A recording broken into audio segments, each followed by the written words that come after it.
Assalamualaikum warahmatullahi wabarakatuh.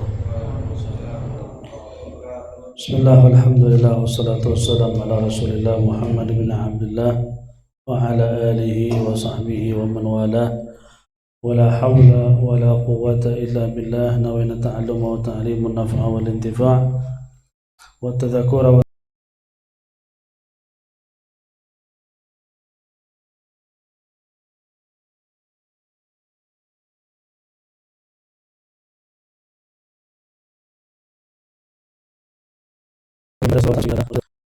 يقول المصنف رحمه الله تعالى في كتابه لأن قال تفصيل 10 منهم جبريل وميكال إسرافيل إسرائيل منكر نكير ورقيب وكذا عتيد مالك ورضوان واهتدى.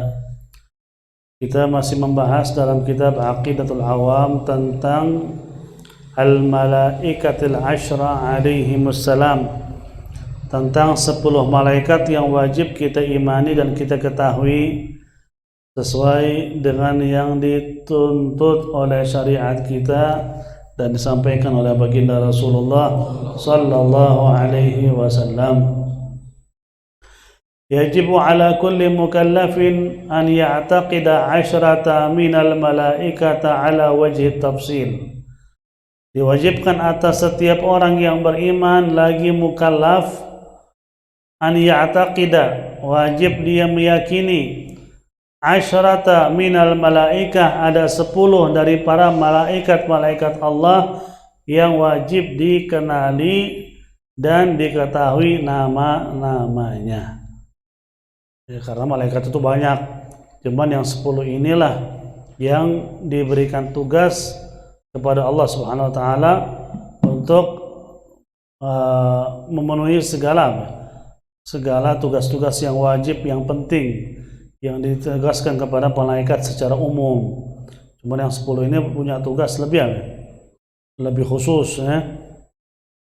Siapakah mereka? Yang pertama disebutkan di sini tafsilu 'ashratin, secara perinci ada 10 malaikat, minhumu di antara mereka Jibrilu, yang pertama malaikat Jibril, wa huwa malakul wahyu, dia adalah malaikat yang menyampaikan wahyu dari Allah kepada para anbiya dan rasul.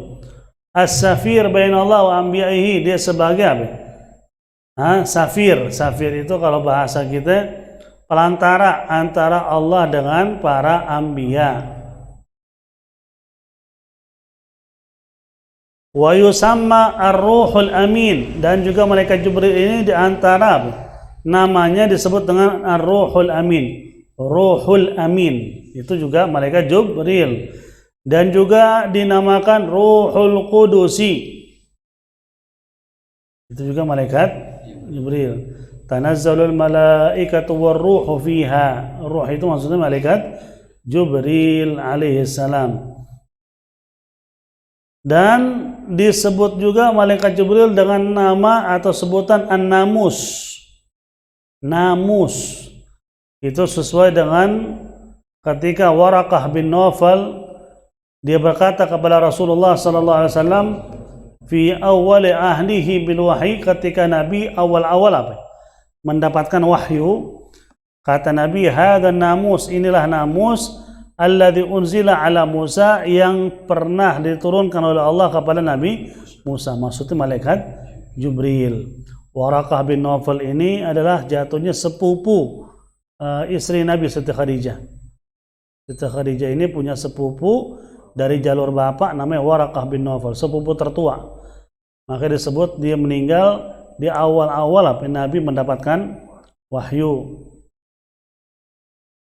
Ini yang pertama, dan dia disebut dengan afdalul malaikah, sebaik-baiknya para malaikat. Kedua, Mikalu, kalau bahasa kita Mikail. Wa huwa muwakkalun bil amtar wal bihar wal anhar wal arzaq. Mikail ini Allah memberikan dia tugas untuk berurusan dengan hujan, untuk berurusan dengan laut-lautan, berurusan dengan sungai-sungai, dan berurusan dengan rezeki-rezeki. Rezeki, sungai, laut, hujan itu urusan malaikat Mikail, kagak ada yang namanya apa? Nyi Roro Kidul, nggak ada. Yang urusin semua itu malaikat khusus.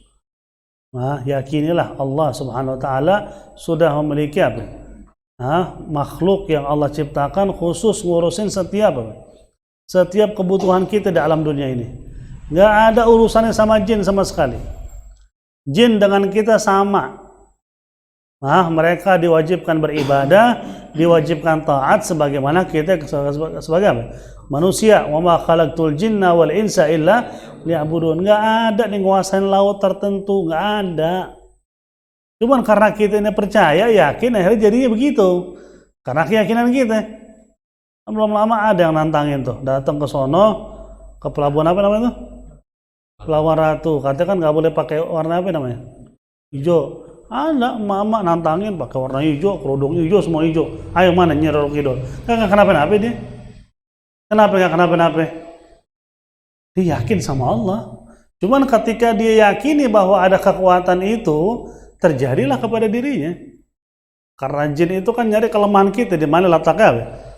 Lemahnya kita. Padahal dia dengan kita sama. Justru kita lebih mulia daripada jin maupun malaikat kalau kita adalah orang yang ahli taat, ahli ibadah, beriman kepada Allah, bertakwa. Bahkan malaikat pun kita lebih mulia dari mereka. Nah itulah alhamdulillah kita bersyukur menjadi manusia.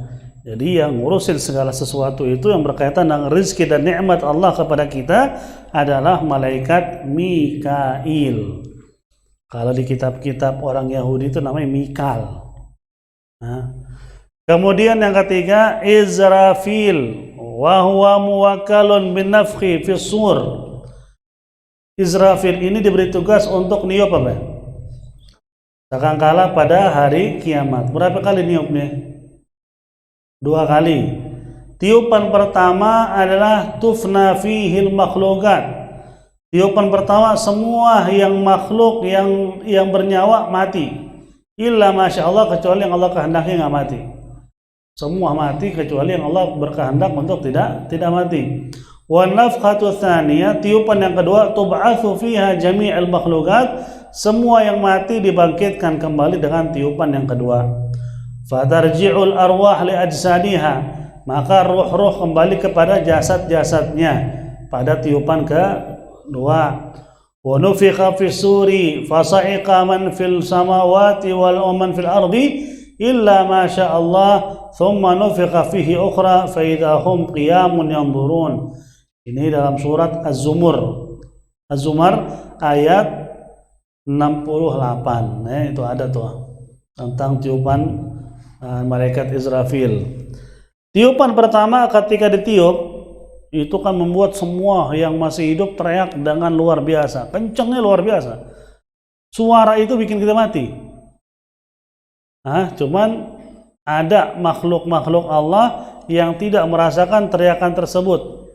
Di antara Nabi Allah Musa alaihissalam, ketika teriakan itu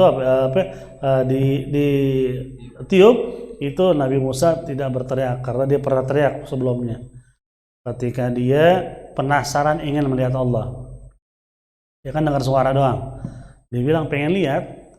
Allah di situ bilang kalau seandainya itu bukit tetap pada posisinya nggak hancur, kamu bisa melihat aku. Ternyata cuma cahaya ilahi doang turun, hancur semua yang ada di situ. Di situ langsung Nabi Musa teriak dengan keras suara mohon ampun kepada Allah. Karena minta sesuatu yang apa? Yang bukan ranah dia, bahasa kita. Rasulullah diajak Isra wal Mi'raj nggak minta ketemu Allah, enggak. Justru Allah menghibur Nabi. Karena Nabi saat itu sedihnya luar biasa, kehilangan 2 sosok yang paling Nabi cintai. Kehilangan pamannya Abu Talib, kehilangan istrinya Sayyidatina Khadijatul Kubra. Di situ sedih, masuk ke Taif bukan disambut malah disambit. Kesedihannya pertama Nabi dihibur sama Allah, dikasih perjalanan khusus. Isra wal Mi'raj dari Mekah ke Baitul Maqdis, dari Baitul Maqdis sampai naik sampai ke Sidratul Muntaha. Sampai disebutkan di situ berjumpa dengan Allah dan diwajibkan sholat 5 waktu. Itu khusus buat Nabi dan Nabi nggak minta. Nabi nggak pernah minta yang aneh-aneh. Nabi-nabi yang lain bukan aneh-aneh, cuman karena kepenasaran mereka yang luar biasa. seperti Nabi Allah Ibrahim. Dia pengen tahu bagaimana sih Allah itu bisa menghidupkan atau nyiptain makhluk. Di situ Allah nyuruh Nabi Ibrahim ngapain? Ambil seekor burung, disuruh belah-belah. Kepalanya taruh di mana, bukit mana, kaki di mana, sayap di mana, dan disuruh panggil, semuanya kembali lagi dan hidup lagi. Allah gambarin seperti itu, Allah bisa nyiptain makhluknya ya. Kemudian yang keempat, malaikat Israel, wa huwa muwakkalun biqabdil arwah wa lahu a'wan. Qala ta'ala, qul yatawaffakum malakul maut alladhi wukkila bikum. Wa qala ta'ala, hatta idza jaa ahaduhumul mautu tawaffathu rusuluna wa hum la yufarritun. Israel ini punya tugas menyabut nyawa, dan dia punya a'wan, punya anak buah. Makanya suka ada yang nanya, gimana mereka Israel bisa nyabut nyawa di waktu yang sama, di negara yang berbeda-beda sekaligus. Ternyata dia punya anak buah, a'wan. Anak buahnya ini ditugas-tugasin untuk apa? Nyabut nyawa atas izin dia, dan dia diizinkan oleh Allah SWT. Malaikat Israel itu sudah punya nama-nama orang yang harus mati. Itu semua nama itu udah ada nama dia, udah ada di catatan dia. Nah, kapan jatuhnya itu udah ada situ tercatat. Fulan bin Fulan yang tinggal di tempat Fulan bin Fulan, RT Fulan, RW Fulan mati tanggal sekian, tahun sekian, pasti mati dia. Mau dia lagi duduk di rumah makan gorengan kek, lagi ngapain kek, nggak harus sakit, tiba-tiba udah tiba ya udah selesai. Nah, makanya disitulah kata Nabi, diajarkan juga, disampaikan sama guru-guru kita, salah satu yang membuat malaikat Israel itu dibikin sama Allah lupa dengan nama kita di catatan, itu birrul walidain, hormat sama orang tua. Malaikat Israel bisa dibikin lupa, bukan dilupa ya, dibikin apa? Nah, dibikin lupa sama Allah atau nggak ngelihat nama kita. Dipanjangkan usia kita karena apa? Berbakti sama orang tua. Dan salah satu tanda berbakti sama orang tua, meskipun ente kurang berbakti, jangan pernah lupa doa Rabbighfirli wali walidayya 5 kali setiap habis adzan. Ente dicatat sebagai anak yang berbakti. Kalaupun ente kurang berbakti, kalau nggak berbakti sama sekali jangan. Kadang-kadang suka orang salah paham. Oh berarti gue nggak berbakti, yang penting doa aja Rabbighfirli 5 kali dia untuk berbakti. Ini nggak begitu juga. Nah, kalau itu durhaka dengan sengaja, apa arti doa ente? Cuman ente kurang berbakti, nggak maksimal berbakti, semampunya ente tapi nggak maksimal. Tapi Rabbighfirli wali walidayya 5 kali setiap habis azan.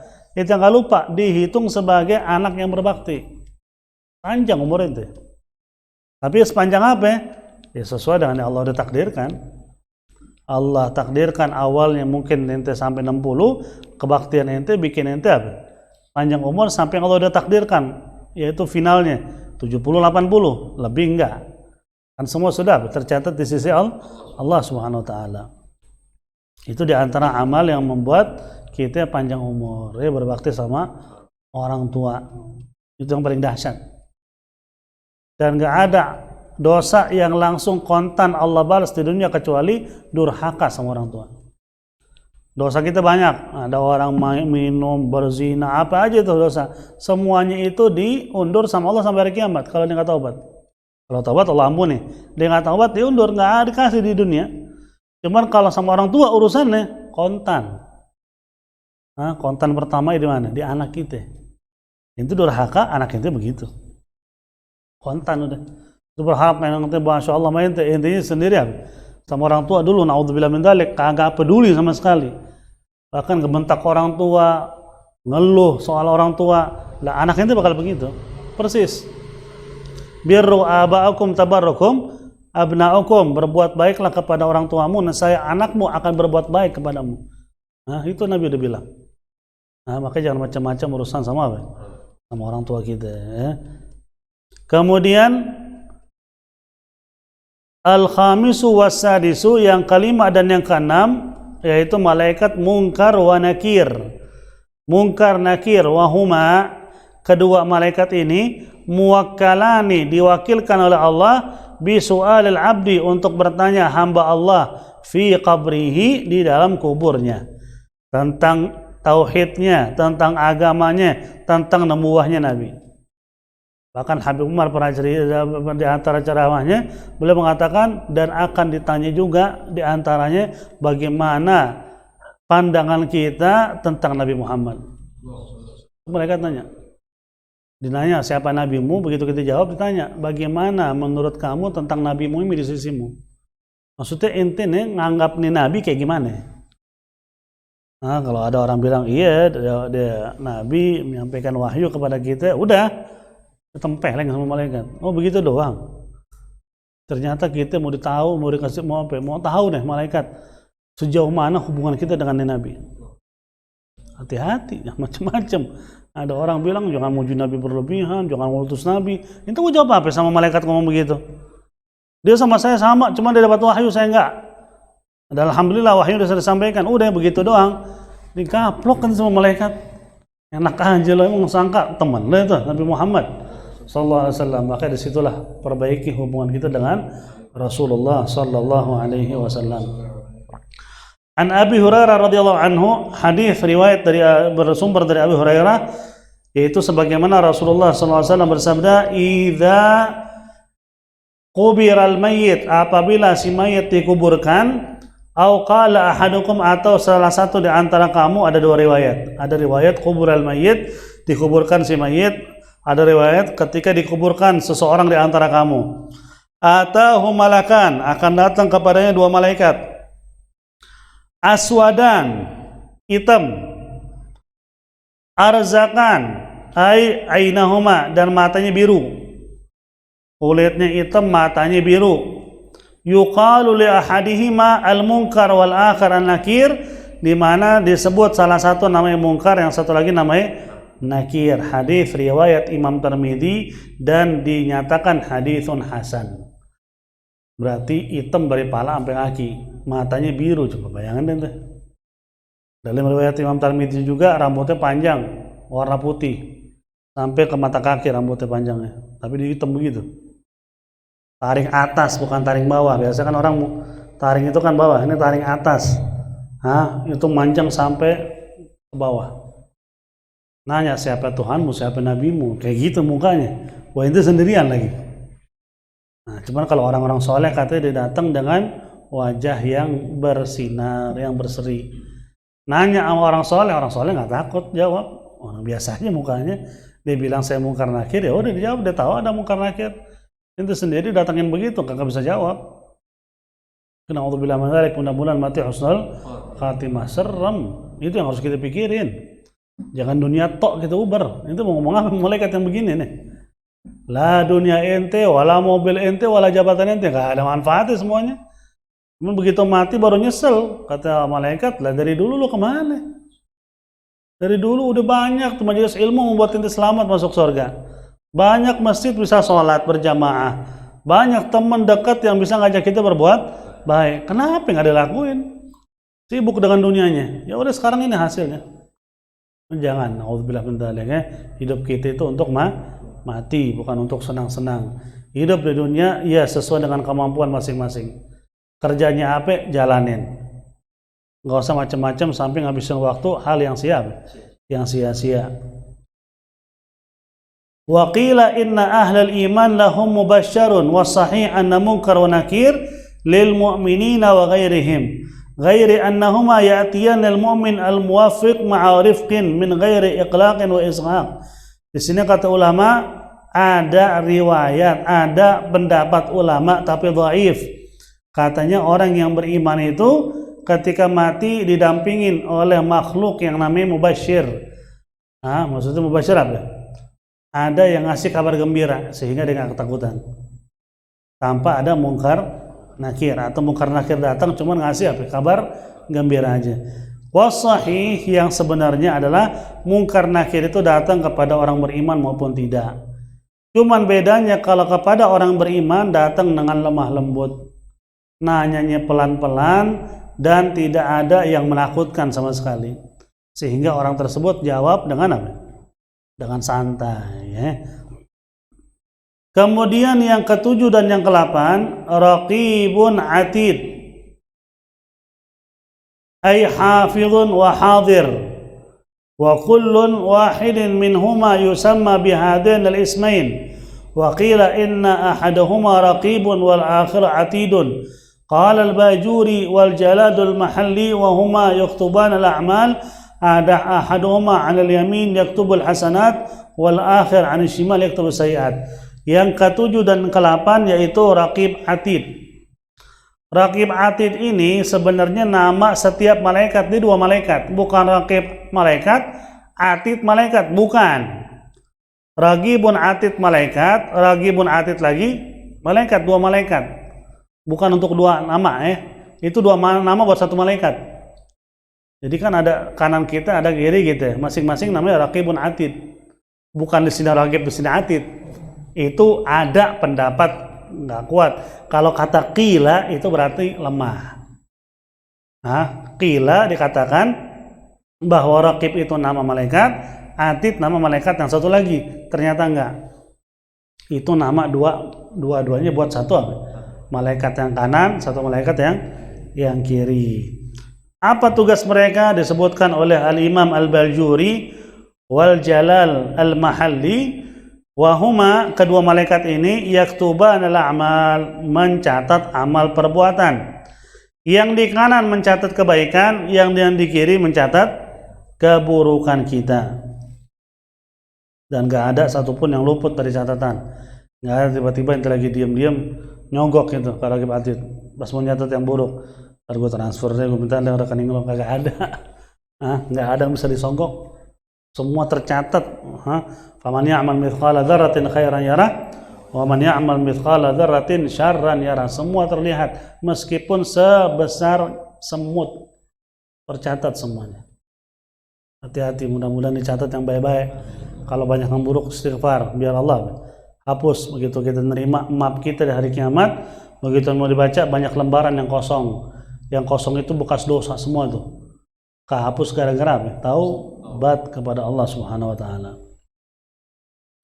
Kemudian watasi'u yang ke-9 adalah malaikat malikun wa huwa muwakkalun bin niran sab'ah. Malik ini adalah tugasnya sebagai pemimpin malaikat penjaga pintu neraka. Ada berapa pintu neraka? Ada 7. Udah catat nama-namanya boleh. Yang pertama Jahannam. Jahannam nama api neraka. Yang kedua Ladha, pakai dha yang ada tongkatnya, Ladha. Itu nama api Jahannam juga. Yang ketiga Hutamah. Hutamah nama api neraka.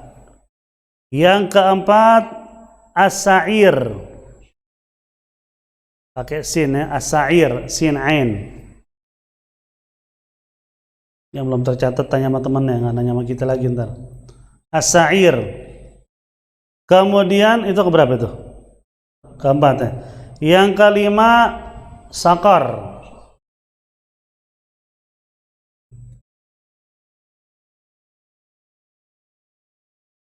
Jahannam, Ladha, Hutamah, Sa'ir, Sakar, dan yang keenam Jahim.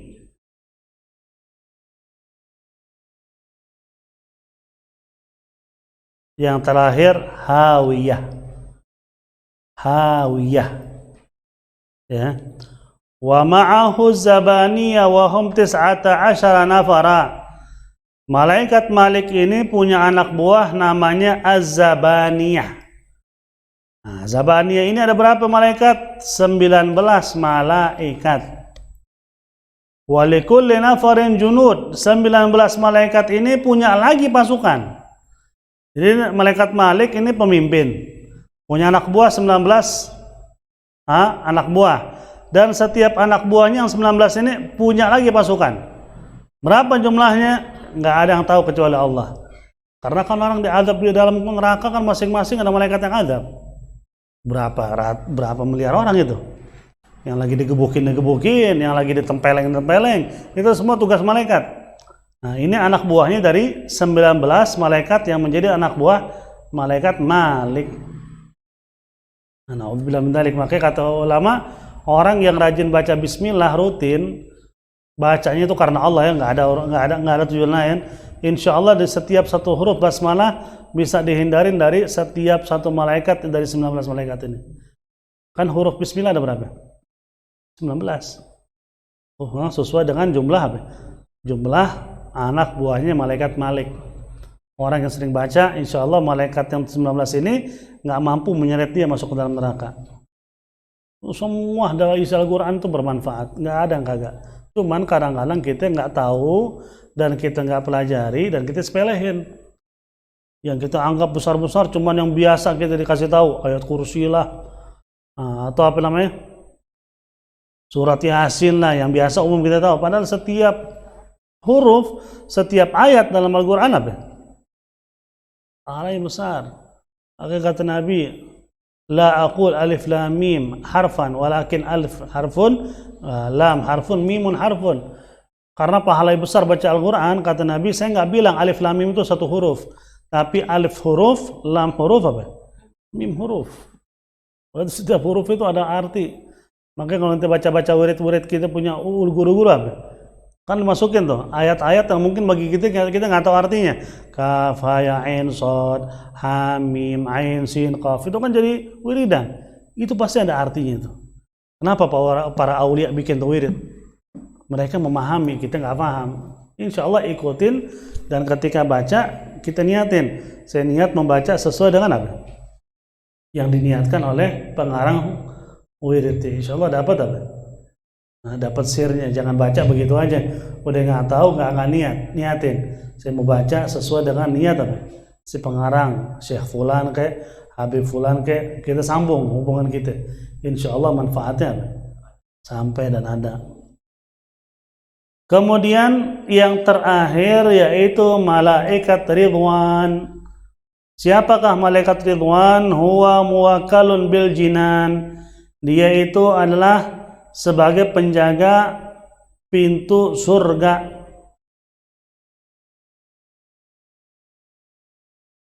Wahiyya sab'atun, pintu surga juga ada 7. Yang tertinggi adalah surga Firdaus. Kemudian Jannatul Ma'wa, ini nama-namanya nih. Yang pertama Firdaus. Yang kedua Jannatul Ma'wa, itu nama surga juga. Yang ketiga Jannatul Khuldi. Jannah arti surga, surga khuldi.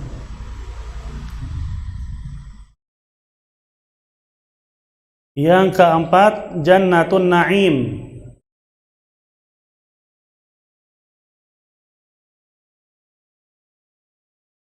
Yang kelima Jannatu Adnin. Jannatu Adnin tajri min tahtihal anhar. Kemudian yang berapa sekarang? Keenam ya.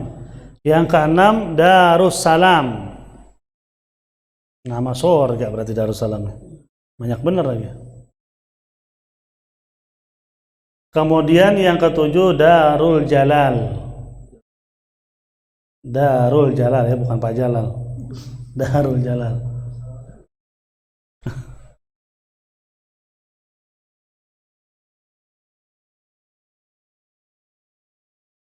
Ada pendapat, ini pendapat nggak kuat juga dengan bahasa qila. Qila wahidatun, bahwa surga itu cuma satu, cuman banyak nama karena saking mulianya, namanya banyak. Nah, ada yang bilang begitu. Tapi al-mu'tamad itu emang ada 7 surga. Yang tertinggi Firdaus. Di atas Firdaus ada lagi, cuman gak dibahas buat orang. Itu namanya wasilah. Tempat wasilah itu hanya buat satu orang. Kata Nabi, ada tempat khusus di atas Firdaus namanya wasilah. Kata Allah, itu hanya buat satu orang yang paling aku cintai. Tapi Allah sembunyikan siapa? Kata Nabi, mudah-mudahan aku.